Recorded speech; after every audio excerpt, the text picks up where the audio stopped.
how are you? I hope everyone is fine. So welcome to my YouTube channel Chemistry Hub. Now in this video I am going to discuss regarding this nucleophilic substitution reaction. जैसे आपको name से ही clear हो रहा है, nucleophilic substitution reaction में जो first word है nucleophilic word that is related to the nucleophile. ये न्यूक्लियोफाइल से रिलेटेड है. ओके तो न्यूक्लियोफाइल यू नो कि न्यूक्लियोफाइल्स क्या होते हैं? These are the electron rich species. Okay तो न्यूक्लियोफाइल एंड इलेक्ट्रोफाइल के regarding I have already discussed in the last video. जो मेरी लास्ट वीडियो थी जिसमें I have given the link in the description box. Those who have not gone through that video तो वो please उसको पहले एक बार देख लेना सो दैट कि आपको इलेक्ट्रोफाइल एंड न्यूक्लियोफाइल के जो बेसिक कंसेप्ट है वो क्लियर हो जाए. ठीक है, यहाँ पे मैं जस्ट इन शॉर्ट बता रही हूँ कि इट इज़ द न्यूक्लियोफाइल क्या आते हैं, these are the electron rich species. ठीक है, that will attack on the electron deficient side. वो कोई भी ऐसी साइड जहाँ पे इलेक्ट्रॉन डेफिशिएंसी है, पॉजिटिव चार्ज है, उस सेंटर पे जाके ये अटैक करेंगे. और सब्स्टिट्यूशन जो हमने बोला, सब्स्टिट्यूशन रिएक्शन का मीनिंग है कि the reaction in which one atom, ठीक है, one atom or the group of atom is displaced by some other atom or group of atom. ठीक है, कि जैसे कई बार हमारे पास सिंगल एटम होता है कि जैसे हेलाइड आयन है तो दैट इज सिंगल वन, और कई बार आपके हाइड्रोक्साइड तो हाइड्रोक्साइड में दो एटम आ रहे हैं. इट मीन्स कि वो आपका क्या ग्रुप ऑफ एटम हो गया. इट मीन्स कि आपके पास एक सिंगल एटम भी हो सकता है और ग्रुप ऑफ एटम भी हो सकता है जो आपका इसमें अटैच हो. तो मीन्स की सब्स्टिट्यूशन रिएक्शन बस ये चीज़ देखनी है कि इसमें एक ग्रुप को या एक एटम को हटा के दूसरा एटम या ग्रुप लगवाया जाता है. तो इस न्यूक्लियोफिलिक सब्स्टिट्यूशन रिएक्शन में क्या है कि substitution is done with the help of the nucleophile. It means कि जो अटैकिंग रिएजेंट होगा वो हमारे पास क्या है, वो न्यूक्लियोफाइल होगा जो पॉजिटिवली चार्ज सेंटर के ऊपर जाके अटैक करेगा. अब आपने इसमें जो हमने जो मेन कैटेगरी करनी है, आज हम जो न्यूक्लियोफिलिक सब्स्टिट्यूशन रिएक्शन है हम उसको हेलोअल्केन्स के केस में डिस्कस करेंगे. तो हेलोअल्केन्स में आपको ये चीज़ पता है, इन केस ऑफ हेलोअल्केन्स तो haloalkanes as a name indicate कि हेलोअल्केन्स आपको पता है these are the halogen derivative of the hydrocarbon. ये हाइड्रोकार्बन में हेलोजन लगाने पर ही बनते हैं. इट मीन्स कि haloalkanes have that one carbon halogen bond. इनमें कम से कम एक कार्बन हेलोजन बॉन्ड होती है. मे बी इट के मीन्स कि इससे ज़्यादा भी हो सकते हैं, बट है कि हमने मिनिमम एक मीन्स की बॉन्ड होनी ज़रूरी है. ठीक है, तो इसमें अगर आप देखोगे तो carbon haloalkanes contain one carbon halogen bond. ठीक है, कार्बन की वैलेंसी 4 होती है तो इसमें से एक वैलेंसी जो है वो हेलोजन एटम के साथ सेटिस्फाई होती है. ठीक है, अब आप इस चीज़ को नोटिस करो, जो हेलोजन एटम है they are more electronegative than the carbon.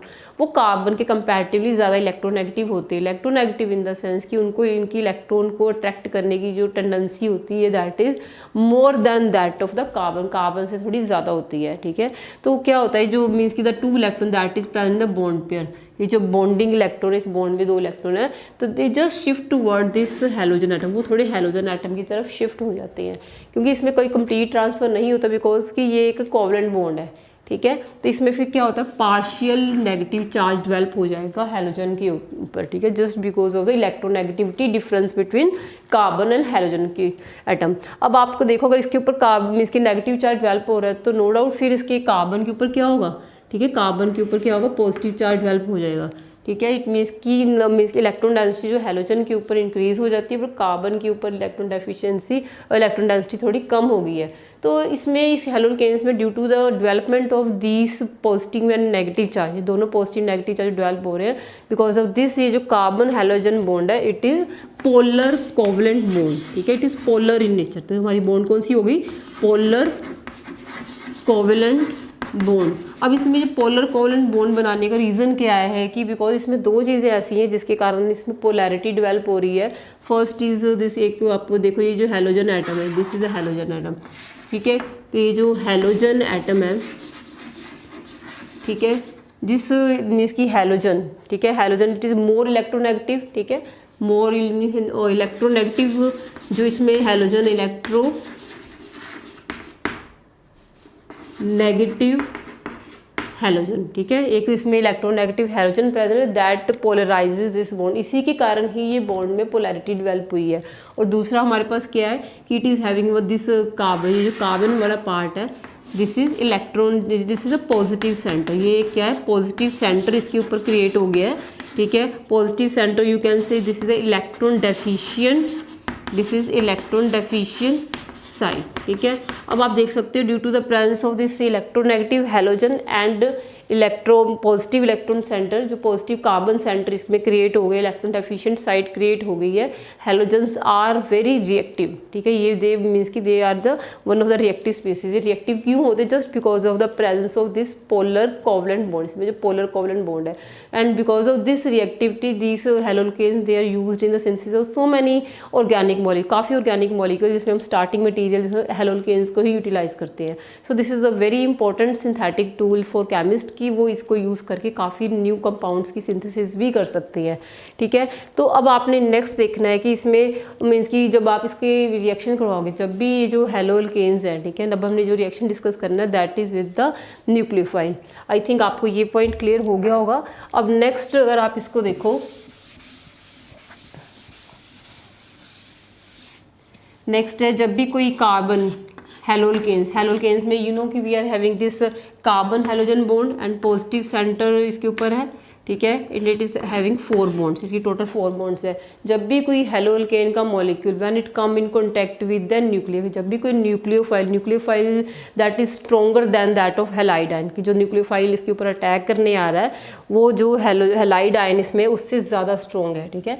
जब भी किसी न्यूक्लियोफाइल के कॉन्टैक्ट में ये अल्काइल हैलाइड्स के मॉलिक्यूल्स आते हैं, ठीक है, तो होता है क्या है कि because it is stronger then this halide and इससे ज़्यादा स्ट्रॉन्ग है, तो क्या होगा, it will attack on the, क्योंकि इसके पास इलेक्ट्रॉन्स हैं, तो ये कौन से पॉइंट पे अटैक करेगा, it will attack on the electron deficient carbon atom, ये कार्बन एटम के ऊपर अटैक करेगा, ओके, क्योंकि मीन्स की इलेक्ट्रॉन डेफिशिएंट है, ठीक है, बिकॉज एंड ये ज़्यादा स्ट्रॉन्ग है, तो होगा क्या, ये जो हैलाइड आयन है, ठीक है, हैलाइड आयन क्या करेगा, ये बॉन्ड जो आपकी हैलाइड आयन और कार्बन के बीच बनी है दैट विल डिसोसिएट, वो बॉन्ड ब्रेक हो जाएगी and new bond between the incoming nucleophile, ये न्यूक्लियोफाइल जो है जो इसमें एंटर कर रहा है, जो इसके साथ बॉन्ड फॉर्म का, इसको क्या इनकमिंग न्यूक्लियोफाइल, इट मीन्स कि इसमें एक बॉन्ड ब्रेक करेगी that is between the carbon and the halide ion, और दूसरी बॉन्ड जो फॉर्म हो रही है that is between the incoming nucleophile and the carbon atom.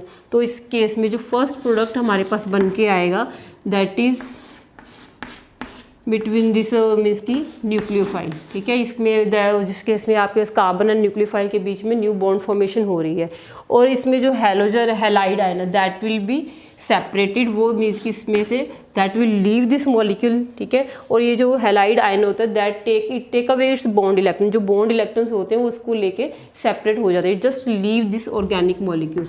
तो हैलोजन एटम जो है हैलाइड आयन है that will take away this bond pair of electron लेगा और it will leave this organic molecule, इसको लीव करके सेपरेट हो जाएगा।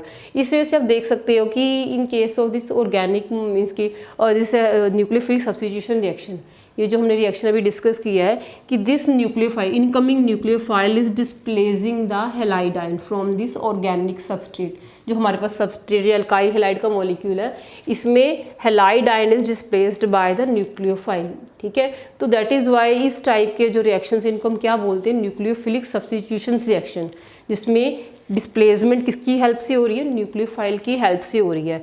अब आप एक और चीज़ इसमें मीन्स अपने माइंड में रखो कि ये जो मीन्स की एनी एटम और ग्रुप, जैसे इसमें एटम है that leave that organic molecule, जो एलिमेंट्स जो कोई भी जो एटम है जो इस ऑर्गेनिक मॉलिक्यूल को लीव करके जा रहा है, जिसको छोड़ के जा रहा है, ठीक है, जो इससे सेपरेट हो रहा है, उसको हम क्या बोलेंगे, that is the leaving group, उसको हम लीविंग ग्रुप बोलते हैं, because it is leaving this organic molecule, इसकी जो बॉन्ड है यहाँ से ब्रेक हो रही है और सेकंड न्यू बॉन्ड क्या है न्यूक्लियोफाइल के साथ फॉर्म हो रही है, जो लीव करके जा रहा है उसको आपने क्या बोलना है, that is a leaving group, और जो इसके ऊपर अटैक करने आ रहा है that is a incoming nucleophile. तो इस तरह से जो एक्स है, एक्स को आप क्या बोल सकते हो, this is one of the leaving group, ये लीविंग ग्रुप है, ठीक है, और ये जो nucleophile and this is the incoming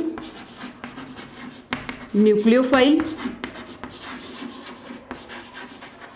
और you can say this is a attacking region, ये इसमें अटैकिंग रीजन की तरह काम कर रहा है, this is a attacking reagent in this case. I hope this is clear up to this, कि यहाँ बस आपने यही देखना है कि nucleophile is displacing this halogen atom, okay.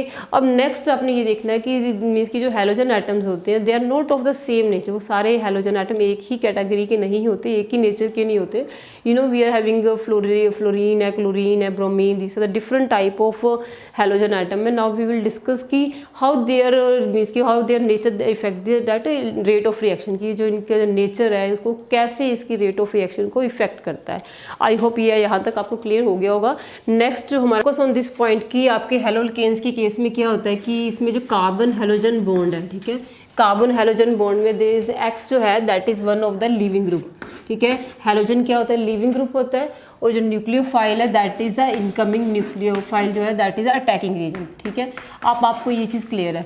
अब आप ये जो मीन्स की हेलोजन मीन्स की कोई भी हेलोजन जो इसमें चाहे क्लोरीन है, फ्लोरीन है या फिर आयोडीन है, all this different type of halogen atom जो इसमें हैलाइड आयंस की फॉर्म में प्रेजेंट हैं, they differ in their reactivity. उनका जो रिएक्टिविटी है that is not the same, वो डिफर करती है.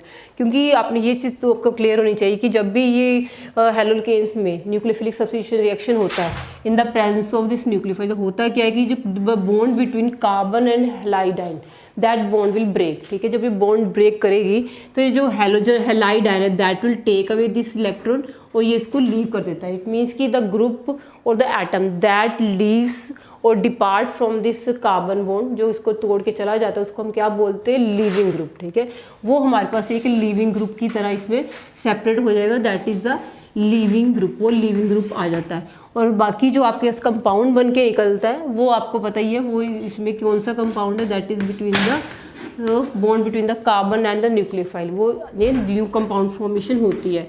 अब आप इसमें एक चीज़ और फोकस करो कि बिकॉज हमने ये पॉइंट अब डिस्कस करना है कि ये जो हेलोजन्स है they are of the different nature. ठीक है, सारे जो हेलोजन्स है वो सेम ही कैटेगरी के नहीं होते. If we moving down the group, अगर आप हेलोजन्स को देखते हो, ठीक है, suppose we are having the fluorine, chlorine, bromine, iodine. ठीक है, in case if we move down the group, moving down the group में क्या होता है कि the size of the atom keeps on increasing, size जो है बढ़ता जाता है. अगर इसी चीज़ को आप कार्बन हेलोजन बॉन्ड में डिस्कस करो, ठीक है, in case of the carbon and fluoride bond, carbon और फ्लोराइड के बीच में बॉन्ड देखो, then next is carbon and chlorine, then carbon and bromine. ठीक है, then if you see the bond between the carbon and iodine, so iodide ion. तो it means कि अब आप देख सकते हो कि on moving down the group the bond length of the carbon and the halide ion, ठीक है, कार्बन और हैलाइड आयन के बीच में जो बॉन्ड लेंथ है इट कीप्स ऑन इंक्रीजिंग. और जैसे जैसे बॉन्ड लेंथ बढ़ती जाती है the bond become longer and weaker. तो बॉन्ड क्या होगी, ये ज़्यादा थोड़ी it just become long and weak हो जाती है. जिससे क्या होगा कि बॉन्ड डिसोसिएशन एनर्जी वो डिक्रीज करती है, क्योंकि जितनी बॉन्ड ज़्यादा लॉन्ग होगी उतनी वो वीक हो जाएगी. उसको तोड़ने के लिए हमें कम एनर्जी देनी पड़ेगी, क्योंकि हमने सब्स्टिट्यूशन में करवाना ये होता है कि कार्बन हेलोजन की बॉन्ड को तोड़ के न्यूक्लियोफाइल को इसमें सब्स्टिट्यूट करवाना होता है. तो इसलिए कार्बन एंड हेलोजन बॉन्ड की that is very important means की फैक्टर कि अगर जितनी जल्दी ये बॉन्ड ब्रेक करेगी उतनी जल्दी हमारे पास न्यू कंपाउंड फॉर्मेशन, जो प्रोडक्ट फॉर्मेशन होगी. तो ऑर्डर ऑफ रिएक्टिविटी अगर आप देखो तो ये जो आइडोल्केन्स हैं दे आर मोर रिएक्टिव. ठीक है, द मोस्ट रिएक्टिव. अगर आप इसका मीन्स की इंक्रीजिंग ऑर्डर हम लिखें तो फर्स्ट ऑफ ऑल आपके पास जो है दैट इज़ अ फ्लोरोअल्केन.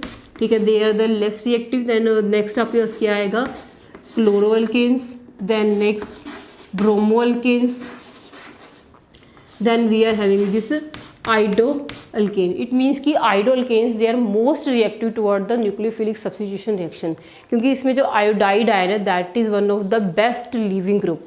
ठीक है, उस बेस्ट लिविंग ग्रुप पे बेस्ट लिविंग ग्रुप क्यों है वो आपको क्लियर हो गया होगा कि वो that is lying at the bottom side, सबसे नीचे है. उसकी जो बॉन्ड लेंथ है सबसे ज़्यादा है, जितनी ज़्यादा बॉन्ड लेंथ उसको उतनी कम एनर्जी चाहिए. ठीक है, ड्यू टू द सो आप बोल सकते हो जो रिएक्टिविटी ऑर्डर है, this is a reactivity order of haloalkanes. ठीक है, this is the reactivity order of haloalkanes toward the nucleophilic substitution reaction, towards nucleophilic substitution reaction. की न्यूक्लियोफिलिक सब्स्टिट्यूशन रिएक्शन में क्या होता है कि ये जो ऑर्डर ऑफ रिएक्टिविटी है इसमें मीन्स की fluoroalkanes that is the least reactive and the iodoalkane they are the most reactive. और जब भी केमिकल रिएक्शन होगा तो the reaction of the iodoalkane will takes place at the fastest rate. सबसे ज़्यादा fast कौन से reaction होंगे, that is with the iodoalkane. और सबसे ज़्यादा लो रेट पे या स्लो रिएक्शन किसके होंगे, that is of the fluoroalkane. तो ये चीज़ आपने माइंड में रखनी है कि नॉर्मली तो पता ही है कि चलो जो अल्काइल हैलाइड्स है they are the good leaving group, ठीक है, हैलाइड्स अच्छे लिविंग ग्रुप होते हैं, बट है कि इनमें भी जो डिफरेंसेस हैं just because of their size, ठीक है, and because of their reactivity that effect the rate of the chemical reaction.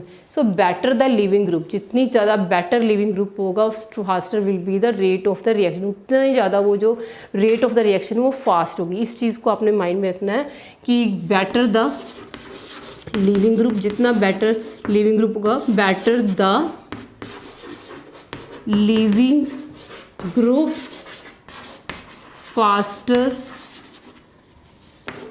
is the rate of reaction. So rate of reaction, it depends upon that type of the leaving group. तो leaving group को I think आपको ये यहाँ तक concept clear होगी। तो this is all about the nucleophilic substitution reaction. अब next videos में we will discuss regarding the mechanism of nucleophilic substitution reaction, की कौन सी टाइप्स कौन सी होती हैं, देन इसका मैकेनिज्म क्या है, and then we will discuss the different type of the properties. इसकी जो हमने हेलोकेन्स की डिफरेंट प्रॉपर्टीज करनी है, in which we will use different type of that nucleophile, की जिसमें न्यूक्लियोफाइल्स में भी डिफरेंट होंगे। तो ये जो सारे टॉपिक्स हैं we will take in the next coming videos. I hope this is clear up to this. So stay connected with the video so that you can understand the concept properly. Okay, and if you are having any doubt, then you can write it in the comment box so that in the coming video I can clear those doubts. So thanks for watching, and you can subscribe this channel. Thank you.